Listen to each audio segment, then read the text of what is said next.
Hi guys, कैसे आप सब। उम्मीद है बिल्कुल बढ़िया। और क्या कर रहे हैं आप सब। This is winter season. Anything you are doing great और studying a new thing, any chapter. तो आज मैं आपके लिए एक नया सा चैप्टर लेके आया हूँ, द एड्रेस, जो कि लिखा गया है मार्गो मिनको के द्वारा। ये आपके सिलेबस में है, सीबीएसई के क्लास 11th में। मैं इसके जो पॉइंट्स हैं वो कवर करूँगा और साथ ही साथ जो भी इंपॉर्टेंट क्वेश्चंस आ सकते हैं एग्जामिनेशन पॉइंट ऑफ व्यू से, मैं वो भी डिस्कस करने की कोशिश करूँगा। सारे पॉइंट्स बता दूँगा, आपको रफ आइडिया मिल जाएगा, आप आंसर लिख सकते हो। तो this is very heartbreaking story, तो इसको मैं शुरू करता हूँ। The narrator went to number 46 Marconi Street to meet Mrs. Dorling. जो नरेटर है वो जाते हैं नंबर 46 में, जो कि मार्कोनी स्ट्रीट है, वहाँ पे किसके साथ मिलने के लिए, मिसेस डॉर्लिंग के साथ।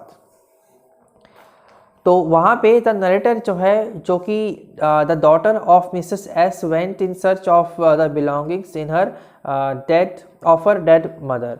जो नरेटर है वो गई थी, वो किसकी बेटी थी, वो मिसेस एस की बेटी थी, जो कि गई थी वहाँ पे ढूंढने के लिए क्या, अपने मम्मी की सारे जो मतलब बिलोंगिंग्स है उनको। अब हुआ क्या था, आपको मालूम ही है, हिटलर और नाजीवाद और जूइस, ये सारे तो कैसे अत्याचार किया गया था जूइस के ऊपर, है ना। जर्मन लोगों ने कैसे हिटलर और बाकी सभी ने कैसे उनके साथ बदसलूकी की, तो उसी का शिकार ये जो हमारे नरेटर हैं वो हुई थी। तो Mrs Darling refuse to recognise her, तो वहाँ पे गई थी मिसेस डॉर्लिंग के पास, और मिसेस डॉर्लिंग ने उनको पहचानने से इनकार कर दिया नरेटर को। She was surprise to see her there and alive. Mrs Darling चाहती नहीं थी कि वो वापस अलाइव होके लौटे, ठीक है, जबकि उनकी नरेटर की मम्मी से उन्होंने सारे जो है चीज़ें ले रखी थी। चीज़ें मतलब जैसे कटलरी हो गया, किचन के सामान हो गए, प्लेट्स हो गए, टेबल क्लॉथ हो गया, लाइक दिस। और वापस जब नरेटर जब वापस गई मिसेस डॉर्लिंग से मिलने के लिए, तो वो पहचानने से इनकार उन्होंने साफ कर दिया। The woman regretted that she could do nothing for the narrator. उसके बाद वोमेन जो है, ये जो मिसेस डॉर्लिंग है, वो पछतावा दिखाती है, एक्सक्यूज दिखाती है कि हम आपके साथ नहीं बात कर सकते। She asks to come another time, तो वो बाद में आप आओ, उस समय हम देख लेंगे। She was not in a mood to receive and talk to her. उसको वो कोई उसका मूड ही नहीं था उससे बात करने के लिए, नरेटर से, और कुछ उससे गुफ्तगू किया जाए। The narrator's mother, Mrs. S, had given her the address of Mrs. Darling years ago. narrator की जो मम्मी थी, मिसेस एस उनका नाम था, ये भी इम्पोर्टेंट है, याद रखना। तो उन्होंने दिया था इस मिसेस डॉर्लिंग का जो एड्रेस है काफ़ी सारे सालों के पहले, या काफ़ी पहले दिया था, ठीक है। The narrator remembered when Mrs Darling first came to their house. Narrator है उसको याद है कि कैसे मिसेस डॉर्लिंग जो है वो सबसे पहले अपने उनके घर पे आई थी। सबसे पहले कौन आई थी, मिसेस डॉर्लिंग आई थी, ठीक है। It was the first half of the war, तो ये कब का समय था, एकदम सर्वप्रथम जो दौरान था, कब का, वॉर का, युद्ध का। मिसेस डॉर्लिंग जो है visits became suddenly frequent to her house. जो डॉर्लिंग का जो विजिट है वो फ्रीक्वेंट होता रहा, मतलब अक्सर वो आती रही। किनके घर पे, नरेटर के घर पे, मिसेस एस के घर पे। मिसेस एस कौन है, नरेटर की मम्मी है, ठीक है। मिसेस डॉर्लिंग जो है वो leave her house with one thing और दी अदर। मिसेस डॉर्लिंग जो है वो आती थी हमेशा, और जो भी नरेटर के घर पे सामान थी वो सारे वो ले जाती थी।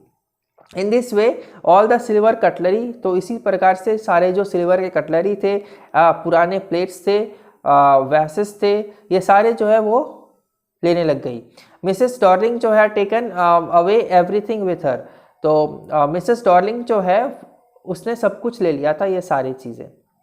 मिसेस एस जो है told her daughter that Mrs Darling जो है wanted all her nice things during the war. तो वॉर चल रहा था, और ये जो मिसेस एस और उनकी जो बेटी थी वो ज्यूस थी, तो उनको तो हिटलर भगाने में, मतलब भगाने में अपना इंटरेस्ट रखता था, तो सारे जो इम्पोर्टेंट आर्टिकल्स हैं उनके घर पे वो सारे चकनाचूर हो जाएंगे। इसलिए मिसेस डॉर्लिंग ने उनको आश्वासन दिया था कि आप मेरे को दे दो ये सारी चीज़ें, तो जब ये सब ख़त्म हो जाएगा वॉर तो आप मेरे से ले लेना, ऐसा कुछ। मगर ऐसा हकीकत में नहीं होता।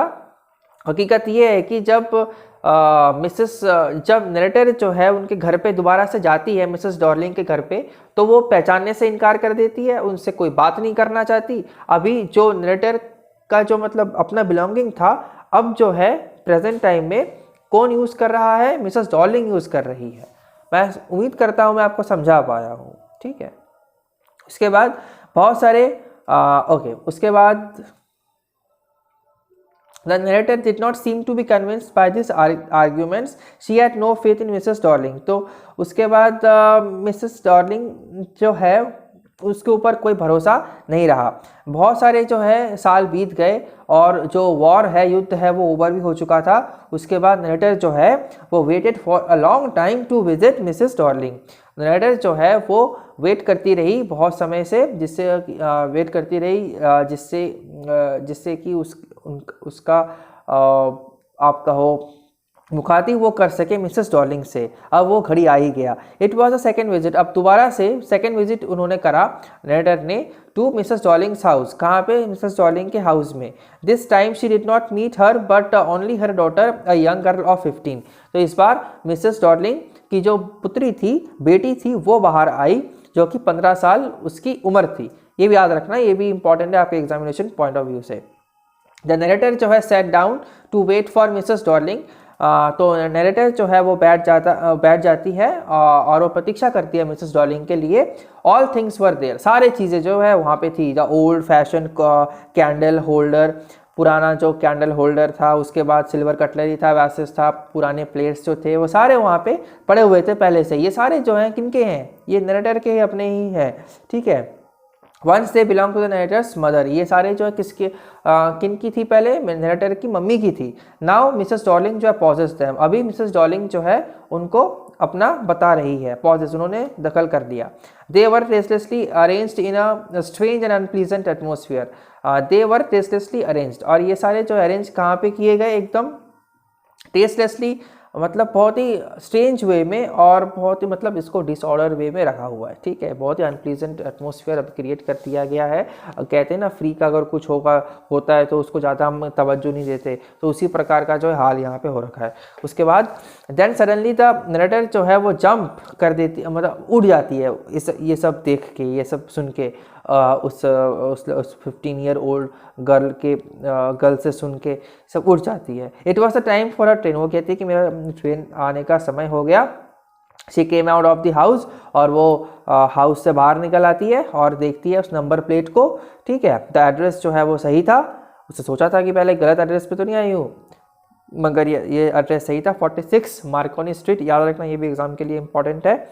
द नरेटर जो है वो कसम खाती है कि कभी भी मैं ये एड्रेस जो है भूलूंगी नहीं, और वो कसम खाती है कि वो कभी भी यहाँ पे वापस दोबारा नहीं आएगी। इसी के साथ जो है द एड्रेस ये ख़त्म होता है। मैं उम्मीद करता हूँ मैं आपको समझा पाया हूँ सब कुछ। इसे आपका जो है सारा समराइजेशन कंप्लीट होता है और सारे जो एग्जामिनेशन पॉइंट ऑफ व्यू से क्वेश्चन बनते हैं वो भी कंप्लीट होता है। Okay, thank you for your time.